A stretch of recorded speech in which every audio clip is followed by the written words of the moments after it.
This is the Hidden Killers podcast with Tony Brueski. Featuring former FBI Special Agent and Chief of the Counterintelligence Behavioral Analysis Program, Robin Dreeke. Individuals with this much wealth and stuff go to creepy places because they have to almost to be stimulated. And then you see horrible behavior, and criminal behavior that hurts other people for their own enjoyment, basically, because they have, hit that plateau of stimulation, basically. I'm going to do another thought experiment here. And this is politics aside, because I was not a fan of his when he was president, because I was growing up during his time. But Jimmy Carter. Uh-huh. Jimmy Carter was the type of man and type of president, which is very, very much a humanitarian. And here's someone that has lived a very, very long life. Here's someone that could have really taken and capitalized on name brand like so many other former presidents and made a lot of money and been about me. But what he did, as opposed, and others like him that are true philanthropists out there with lots of resources, what he did that was different than P. Diddy Combs was that he took that notoriety and he turned it into the service of others. Mm-hmm. There's not a human being, I think, that walks this planet wouldn't say that they put the politics of Jimmy Carter's presidency aside and said, that is a humanitarian. That is a human being that spent his life's purpose in the service of others. Mm-hmm. And so, because we reach that point in our lives where our greatest rewards come from being in service of others. It's quotes I've used throughout my books all the time. Yeah. Is when you're feeling down, when you're feeling depressed, during COVID, all the times that we're feeling these things, that I've even mentioned it when we're dealing with Combs before, be in service of others. And if you can't just dabble in it, like he makes an excuse or he does a rationalization, gives a little bit here, gives a little bit there, or he rationalizes sexually trafficking people because I'm going to help them out, all in the service of himself. Yeah.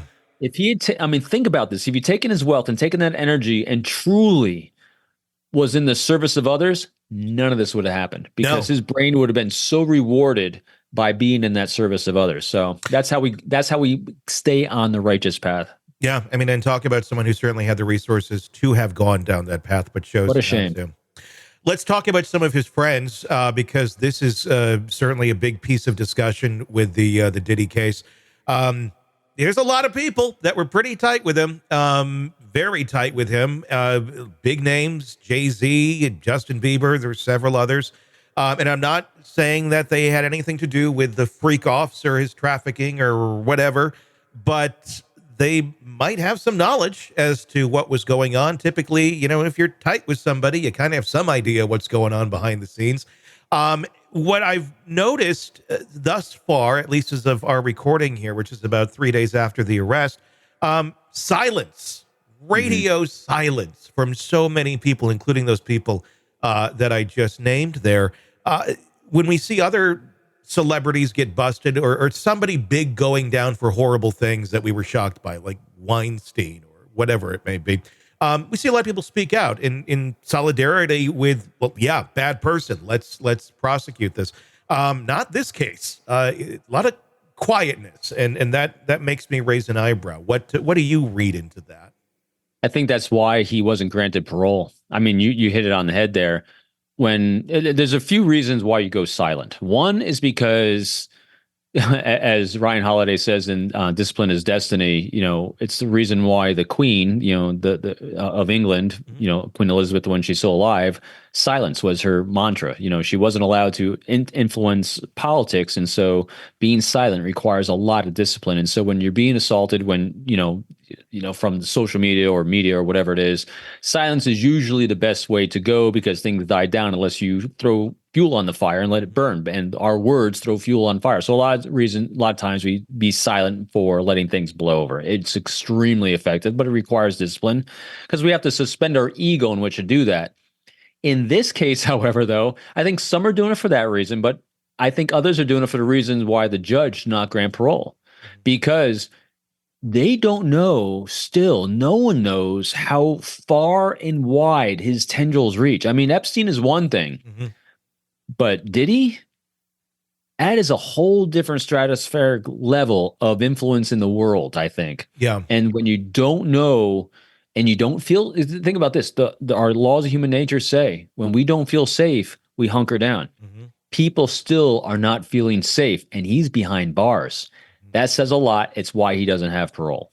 Well, and we also heard in some of those charging documents that they've gone through a lot of video, and I think there's a lot of people on those videos that even said in there, like some were seemingly created for, retribution, to hold over somebody's head, of, look, I got this on you, the same way that Epstein seemed to do as well.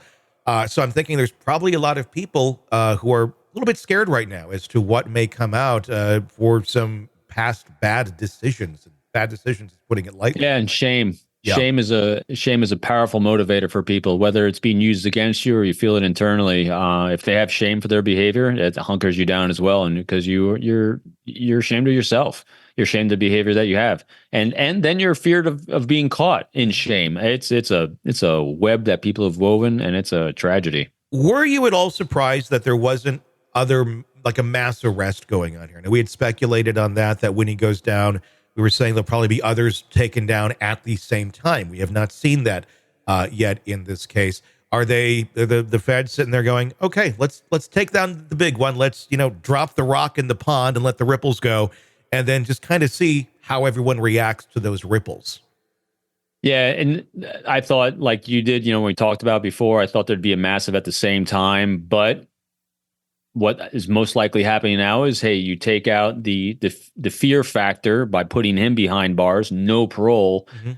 Now let's see who will talk, and not talk publicly necessarily, but now we're going to go re-interview people, we're going to contact people, we're going to not do the worst thing in the world, which is show someone their shame and try to coerce them through shame, but say, listen, here's what's going on, here's what we do know, here's the facts, here's the details, here's the videos. What say you? Yeah. What do you want to do for yourself? What do you want to do to right the wrongs? What do you want to do to start healing happen with all the people that were destroyed by this abhorrent behavior? And your role in it. So what are you going to do to make this whole? And also because that's also going to start going out. It's hard to imagine these are going to be the only charges still. I still think child exploitation is going to be thrown in here at some point. It's got to be. How can it not be? It's going to keep going. Without a doubt. It's just now, the fuse has been lit. The first firework has gone off. Now, how big is the show? And it shows, a level of corruption and depravity in certain industries that I think people really need to look twice at before they expose our most valued resource in the world to, and that's our children. All right, true crime addicts, let's cut the crap. You're knee-deep in the gory details of your favorite podcast when suddenly a commercial hits like a bad meal. Seriously? You deserve better. Upgrade to True Crime Today Premium Plus on Apple Podcasts, where you can binge without those annoying ads. Plus, get extended interviews that go deeper into the darkness and early access to episodes so you can be the first to know. It's like trading up from fast food to fine dining, but with more blood. So, go ahead, search for True Crime Today Premium Plus on Apple Podcasts, subscribe, and feast on the good stuff.